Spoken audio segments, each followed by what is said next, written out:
আল্লাহ রাসূল সাল্লাল্লাহু আলাইহি ওয়াসাল্লাম এক মুঠো ধুলো ছুঁড়ে মারলেন। ধুলো মানে সাধারণ ধুলো বালি, আপনার এলাকায় তো আছে। নবী এক মুঠো ধুলো ছুঁড়ে মারলেন, একটা কাফেরও এমন বাকি থাকলো না যার চোখে সেই ধূলিকণা প্রবেশ করলো না।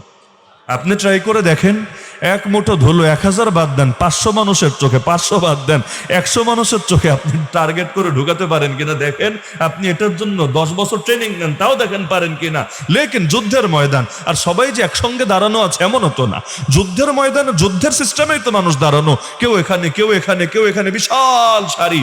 আল্লাহ রাসূল ছুঁড়ে মারলেন, সবার চোখে গিয়ে পৌঁছলো। কিভাবে সম্ভব? আল্লাহ কোরআনে বলেন, ওমা রামাইতা ইয রামাইতা ওয়ালাকিন্নাল্লাহ রামা। হে নবী, তুমি যখন ছুঁড়ে মেরেছিলা, আসলে তুমি ছুঁড়ে মারো নাই, হাত ব্যবহার হয়েছে তোমার, মেরেছেন আল্লাহ নিজে।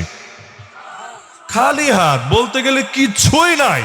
কিন্তু 70টা কাফের মরে গেল, আর 70টা বন্দী হয়ে আসলো। তাও কারা মরল? আবু জাহালের মতো লিডাররা। মানে